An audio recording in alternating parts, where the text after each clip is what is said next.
నెల్లూరులో 150 అత్యంత నిరుపేద కుటుంబాలను జేసీబీల సాయంతో అకస్మాత్తుగా ఖాళీ చేయించేందుకు ప్రభుత్వం ప్రయత్నం. అప్రమత్తమై అండగా నిలబడి పోరాడిన పర్వతరెడ్డి చంద్రశేఖర్ రెడ్డి గత 2 రోజులుగా రైల్వే అధికారులు నెల్లూరు 52వ డివిజన్ బర్మాషాల్గుంట రైల్వే ప్రాంతంలో ఉన్న అతి పేద కుటుంబాల ఇళ్లను ఖాళీ చేయమని, లేదంటే 6వ తేదీ రాత్రి జేసీబీలతో తొలగిస్తామని అనౌన్స్మెంట్ చేయించి హెచ్చరికలు జారీ చేస్తున్న నేపథ్యంలో చంద్రశేఖర్ రెడ్డి గారు జిల్లా కలెక్టర్ గారితో ఆర్డీఓ కమిషనర్లతో మాట్లాడారు. సందర్భంగా పేదలకు ప్రత్యామ్నాయం చూపే వరకు బాధితుల పక్షాన నిలబడి వైఎస్ఆర్ కాంగ్రెస్ పార్టీ పోరాడుతుందని బాధితులకు ధైర్యం చెప్పారు.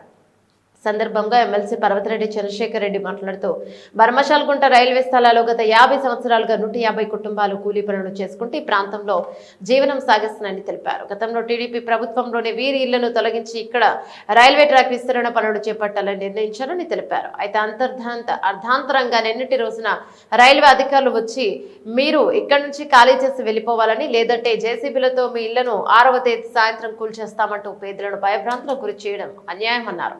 నిరుపేదలను ఉన్నపలంగా ఇళ్లను కూల్చేసి వెళ్లమంటే ఎక్కడికి వెళ్తారని ప్రభుత్వాన్ని ప్రశ్నించారు. బాధితులకు ప్రత్యామ్నాయ ఇంటి పరిస్థితిని వసతిని చూపకుండా ఖాళీ చేయాలని ఆదేశాలు ఇవ్వడం విడ్డూరమన్నారు. సాక్షాత్తు మంత్రి నారాయణ సొంత నియోజకవర్గంలోని పేదలకు అన్యాయం జరుగుతుంటే మంత్రి ఎందుకు స్పందించలేదన్నారు.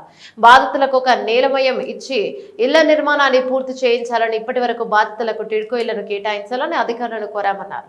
అందుకు అధికారులు ఒప్పుకున్నారన్నారు. బాధితులకు న్యాయం జరిగే వరకు వైఎస్ఆర్ కాంగ్రెస్ పార్టీ బాధితుల పక్షాన నిలిచి పోరాటం చేస్తుందని హెచ్చరించారు. ఈ కార్యక్రమంలో వైఎస్ఆర్ కాంగ్రెస్ పార్టీ నాయకులు, కార్యకర్తలు పెద్ద సంఖ్యలో పాల్గొన్నారు. అది ఎంతమందికి పెండింగ్ ఆ మాట? అవి అంటే ఒక 15 మందికి ఉంటాయి. ఏది ఆ టిట్కో హౌసెస్ లోన్ శాంక్షన్ కాని వాళ్ళు మహా అయితే ఒక 15 మంది 20 మంది ఉంటారు.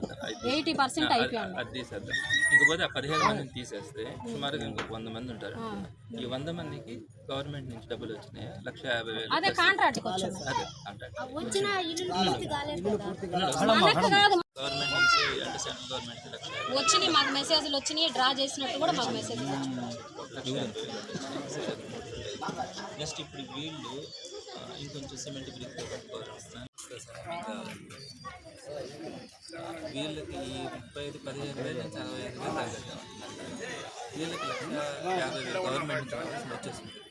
144 ఇళ్ళు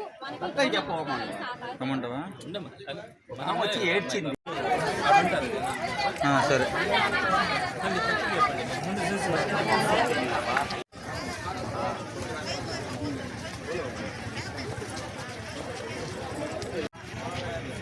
తమ్ముడు కొంచెం జరగమ్మా. మేడం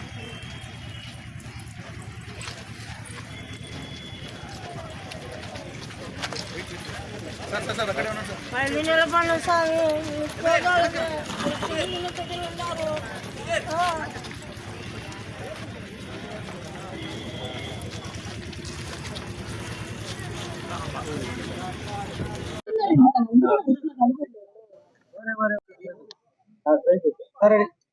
నెల్లూరు నగరంలో 52వ డివిజన్ బర్మాషాల్గుంట దగ్గర ఈ రైల్వే ట్రాక్ ఎక్స్టెన్షన్ పనులు ప్రారంభం చేయాలన్న ఆలోచనతో గతంలోనే ఇక్కడ సుమారుగా 150 కుటుంబాలు ఉన్నాయి. అందరూ కూడా మీరు చూస్తుంటారు. ఎస్సీ ఎస్టీ కుటుంబాలు, అతి నిరుపేద కుటుంబాలు. కనీసం వాళ్ళకి సరైనటువంటి ఇల్లు సదుపాయం కూడా ఇక్కడ లేదు. మరి వారందరినీ కూడా తొలగించి రైల్వే ట్రాక్ ఎక్స్టెన్షన్ చేయాలన్న ఆలోచనతో గతంలో ఇక్కడ ఒక నిర్ణయం కూడా తీసుకోవడం జరిగింది. అప్పుడు కూడా తెలుగుదేశం పార్టీ ప్రభుత్వమే అధికారంలో ఉండింది. ఆ టైంలో వైఎస్ఆర్సీపీ కూడా వాళ్ళకి అండగా కూడా నిలబడడం జరిగింది. అయితే ఆ తర్వాత ఈ 150 మందికి కూడా ఆల్టర్నేటివ్ గా సైట్స్ చూపించి అక్కడ హౌసెస్ కట్టిన తర్వాత వీరందరినీ అక్కడ షిఫ్ట్ చేసి ఈ ఇల్లులన్నీ కూడా తొలగించి ఈ ట్రాక్ ని ఎక్స్టెండ్ చేయాలన్న ఆలోచనతో ఆ రోజు కూడా ఒక నిర్ణయం తీసుకుని వీళ్ళందరికీ కూడా హామీ ఇవ్వడం జరిగింది. అందులో భాగంగా వీళ్ళందరికీ కూడా వైఎస్ఆర్సీపీ ప్రభుత్వం వీళ్ళందరికీ కూడా హౌస్ సైట్స్ ని శాంక్షన్ చేయడం కానీ, వారందరికీ కూడా లోన్స్ శాంక్షన్ చేయడంలో రిస్క్ తీసుకొని కూడా చేయించడం కూడా జరిగింది. అందులో భాగంగా వీళ్ళు ఆ ఇల్లు కూడా చక్కగా కట్టుకోవాలనే ఉద్దేశంతో వీళ్ళు అదనంగా 35,000 రూపాయలని కాంట్రాక్టర్ కూడా ఇవ్వడం కూడా చాలా మంది కూడా జరిగింది. అయితే ఇప్పుడు ఈ సంవత్సరం రోజులుగా ఆ పనులన్నీ కూడా ఆగిపోయి ఉన్నాయి. ఎక్కడా కూడా ఆ ఇల్లు కంప్లీట్ చేయకుండానే ఆ ఇల్లు కంప్లీట్ కూడా కాల. సుమారుగా 75% నుంచి 80% మాత్రమే ఆ ఇల్లులు కంప్లీట్ అయి ఉన్నాయి. అయితే నేను 2 రోజుల నుంచి చాలా హడావిడి చేస్తా ఉన్నారు.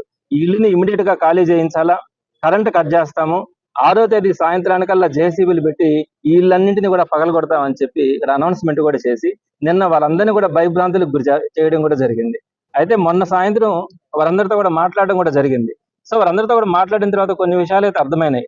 వాళ్ళందరూ కూడా చాలా నిరుపేదలు, అందరూ కూడా ఎస్సీ ఎస్టీ కుటుంబాలు ఇక్కడ మాక్సిమం ఉన్నాయి, మైనారిటీ కుటుంబాలు కూడా ఉన్నాయి. వారందరిలో కూడా చాలా మంది వృద్ధులు ఉన్నారు. ఈ రోజే ఒకరు చనిపోవడం కూడా జరిగింది.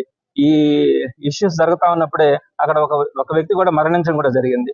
సో చాలా మంది చిన్నపిల్లలు, వృద్ధులు ఆరోగ్యం బాగలేక చాలా మంచాల మీద ఉండే పరిస్థితి కూడా ఈ రోజు మనం ఇక్కడ గమనించాం. సో ఇట్లాంటి పరిస్థితుల్లో వీళ్ళందరినీ కూడా ఇల్లు కంప్లీట్ చేసి వారందరికీ కూడా ఆల్టర్నేటివ్ చూపించకుండా మరి వీరందరినీ కూడా ఈ రోజు రేపు సాయంత్రం లోపల ఖాళీ చేయించి పంపించేస్తామని చెప్పి ప్రభుత్వం అనౌన్స్మెంట్స్ చేయిస్తే పోలీసులను పంపించి డిఎస్పీ స్థాయి వ్యక్తులను కూడా ఇక్కడికి పంపించి మీరు ఇక్కడి నుంచి ఖాళీ చేస్తారా లేకపోతే బలవంతంగా మిమ్మల్ని ఇక్కడి నుంచి తీసుకెళ్లిపోవాలా అని చెప్పి నిన్న వాళ్ళు మాట్లాడిన వీడియోస్ ని కూడా చూడడం జరిగింది. అయితే ఆ సందర్భంగా నేను ఆర్డీఓతో కానీ కలెక్టర్ గారితో కానీ కమిషనర్ గారితో కూడా మాట్లాడడం జరిగింది. అయితే కలెక్టర్ గారు అయితే చాలా స్పష్టంగా వెంటనే రెస్పాండ్ కూడా అయినారు. సో ఎట్లాంటి పరిస్థితుల్లో ప్రాబ్లం అయితే నాకు అర్థమవుతా ఉంది.